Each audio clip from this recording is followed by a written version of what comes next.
Friends, welcome to my channel. இன்னைக்கு உங்களுக்கு ஒரு டேஸ்டியான ஒரு ரெசிபி சொல்ல போகிறேன். அது என்னன்னா, நம்ம சவுத் இந்தியன் ஃபுட்லேயே ரொம்ப ட்ரெடிஷ்னலான ஃபுட்டுன்னு பார்த்தா அது சாம்பார் தான். சாம்பார் வைக்காத வீடே கிடையாதுங்க. ஸோ அதனால அந்த சாம்பாருக்குரிய பவுடர் எவ்வளோ டேஸ்டியாக ரெடி பண்ண போகிறோன்றதை நான் உங்களுக்கு இப்போ சொல்ல போகிறேன். வாங்க நம்ம வீடியோக்குள்ளே போய் பார்க்கலாம். இப்போ நம்ம சாம்பார் பவுடர் ரெடி பண்ணுறதுக்கு என்னென்ன பொருட்கள் தேவை அப்படின்றத இப்போ நம்ம பார்க்கலாம். நான் ஒரு 1/2 கிலோ மிளகா, 1/2 கிலோ மல்லி எடுத்து நல்லா ஒரு 2 நாள் வெயிலில் போட்டு நல்லா காய வச்சு எடுத்திருக்கேங்க. எதுக்காக 2 நாள் நல்லா காய வச்சு எடுக்கணும்னா, அப்போ தான் நம்ம வந்து ரைஸ் மில்லில் கொடுத்து வாங்கையில் அந்த பவுடர் வேஸ்ட் ஆகாமல் ஃபுல்லாக நமக்கு கிடைக்கும். அடுத்தது வந்து கடலைப்பருப்பு எடுத்திருக்கேங்க. கடலைப்பருப்பு 250 கிராம், துவரம்பருப்பு 350 கிராம், மிளகு 25 கிராம். அடுத்ததாக பார்த்தீங்கன்னா உளுந்து 125 கிராம், பச்சரிசி 100 கிராம், ஜீரகம் 100 கிராம், வெந்தயம் 100 கிராம், வெர்லி மஞ்சள் 50 கிராம் எடுத்து வச்சுருக்கேன். இது எல்லாத்தையும் சேர்த்து நல்லா பருப்பு எல்லா ஐட்டம்ஸையும் பொன்னிறமாக வறுத்தெடுத்து இந்த மல்லி மிளகாயோடு சேர்த்து அரைச்சி வாங்கிக்கிறோங்க. நம்ம இப்போது ஃபஸ்ட்டு நம்ம வெந்தயம் போட்டிருக்கோம். வானலி வந்து லைட் ஹீட்டில் இருக்கும்போது ஃபஸ்ட்டு எடுத்தது நம்ம வெந்தயம் போட்டுட்டோம்னா சீக்கிரமாக வெந்தயம் வந்து கருகாதுங்க. உங்களுக்கு வெந்தயம் சப்போஸ் ரொம்ப கருகிடுச்சு அப்படின்னா கசப்பு தட்டிடும். அது ஏற்கனவே கசப்பு தன்மை உள்ளது, அதனால கசப்பாயிடும். இதில் எதுக்கு இப்போ நம்ம வெந்தயம் சேர்க்குறோன்னா, அந்த வெந்தயத்தில் உள்ள கசப்பு தன்மை வந்து நம்ம வயிற்றில் உள்ள புழு எல்லாத்தையுமே வந்து கிளியர் பண்ணிடும்ன்றதுனால வெந்தயம் தனியாக நம்ம இன்டேக் பண்ண முடியாது அப்படின்ற காரணத்தினால நம்ம இந்த சாம்பார் பவுடர்லாம் ஆட் பண்ணியிருக்கோங்க. இதை கைவிடாமல் நல்லா பொன்னிறமாக வறுத்து எடுத்துக்கிறோனுங்க. இப்போ நல்லா பொரிஞ்சிருச்சுங்க, வறுத்துருச்சு. இதை எடுத்து வேறு ஒரு பிளேட்டில் போட்டு நல்லா கூல் டவுன் பண்ணிக்கிறணும். நெக்ஸ்ட் வந்து நம்ம இப்போ துவரம்பருப்பு ஆட் பண்ணியிருக்கோங்க. துவரம்பருப்பு 350 கிராம். அதையும் வந்து கொஞ்சம் கைவிடாமல் நல்லா கிளறி விட்டிங்கன்னா 6 மாதம் ஆனாலும் புழு பூச்சின்ற சில இன்செக்ட்லாம் அந்த பவுடரில் வராமல் இருக்குங்க. இதுக்காக நம்ம தேவையில்லாமல் பவுடர்ஸ்லாம் கொண்டு போய் ஃப்ரிட்ஜில் ஸ்டோர் பண்ணணுன்ற அவசியம் இல்லை. கொஞ்சம் நல்லா கைவிடாமல் வறுத்தெடுத்து ரெடி பண்ணிட்டீங்கனாலே போதும்.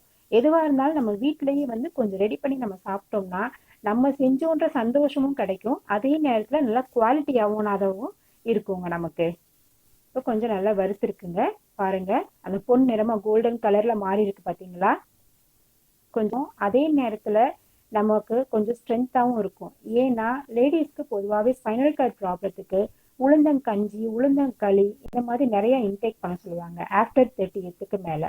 ஸோ அதனால் அப்படி நம்ம ரொம்ப அடிக்கடி மெனக்கிட முடியாதுன்றதுனால கொஞ்சம் ஸ்ட்ரென்த்தனுக்காகவும் இதில் நான் உளுத்தம்பருப்பை ஆட் பண்ணியிருக்கேங்க. அதையும் கொஞ்சம் பொன்னிறமாக வறுத்து எடுத்துக்கிறணும்.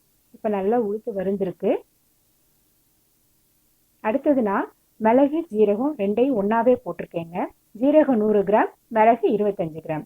ஏன் 2ஐயும் ஒன்றா போட்டிருக்கேன்னா கொஞ்சம் வானலியில ஹீட்லேயே இருக்குது, அதே நேரத்தில் மிளகு கொஞ்சம் தான் அப்படின்றதுனால நான் ஒன்றாவே சேர்த்துருக்கேங்க. உங்களுக்கு வேணும்னா தனித்தனியாக வறுத்து எடுத்துக்கோங்க.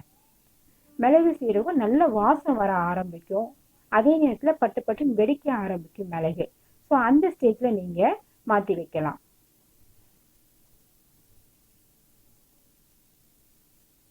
இப்போ எனக்கு நல்ல வாசம் வந்துக்கிட்டு இருக்குங்க. மிளகு சீரகம், மிளகு 1 2 பட்டுன்னு வெடிக்க ஆரம்பிச்சிருச்சு. ஸோ இதை இன்னொரு பிளேட்டில் போட்டு நல்லா ஆற வச்சுக்கிறணும். இந்த பிளேட் உள்ள போட்டு நல்லா ஆற வச்சுக்கோங்க. அடுத்தது நான் பச்சரிசி ஆட் பண்ணியிருக்கேன். பச்சரிசி வந்து நான் எதுக்கு இதில் ஆட் பண்ணியிருக்கேன்னா நல்ல கொலகுலப்பு வந்து கொடுக்கும். பொதுவாகவே நீங்கள் கடையில் வாங்குகிற சாம்பார் பவுடர்ஸில் இந்த மாதிரி அரிசியெல்லாம் ஆட் பண்ணிக்க மாட்டாங்க அதோட இன்க்ரீடியன்ஸில் பார்த்தீங்கன்னா. இது வந்து நல்ல கொலகுலப்பு கொடுக்கும், நல்ல டேஸ்டாகவும் இருக்குங்க. பசங்களுக்கு கூட நம்ம ஸ்நாக்ஸ் மாதிரி நல்ல ஒரு பொரியரிசி இந்த மாதிரி பொரிச்சு கொடுத்தோம்னா நல்லா விரும்பி சாப்பிடுவாங்க.